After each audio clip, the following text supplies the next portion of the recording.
मित्रों, मेरा नाम अर्चना है और मैं मध्य प्रदेश की रहने वाली हूँ। आज मैं आपको अपने परिवार के साथ घटी सच्ची घटना child's revenge story in Hindi बताने जा रही हूँ। मेरी शादी उत्तर प्रदेश के एक गांव में हुई है जो झांसी से 150 किलोमीटर की दूरी पर है। मेरे सास ससुर की मौत कई सालों पहले हो चुकी थी।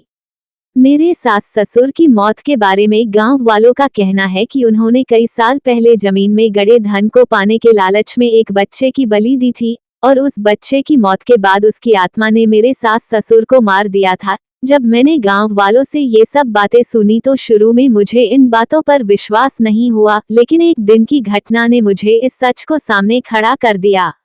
आज से 4 साल पहले मैं और मेरे पति दोनों अपने सास ससुर के घर में उनकी बरसी करने गए थे। हमने वहां खाना बनाया और कुछ लोगों को भोजन करवाया। उस दिन हम काफी थक गए थे और जब हम रात को सोने के लिए छत पर जा रहे थे तभी मेरे पति कुछ अजीबोगरीब आवाजों में बड़बड़ाने लगे, जैसे कोई छोटा बच्चा बोल रहा हो। मैं काफी घबरा गई थी और फिर मेरे पति बच्चे की आवाज में मेरे सास ससुर के द्वारा 25 साल पहले उसकी बलि की पूरी कहानी सुनाई। मैंने डरते डरते पूरी कहानी सुनी और समझ गई कि मेरे पति के शरीर में उस बच्चे की आत्मा आ गई है।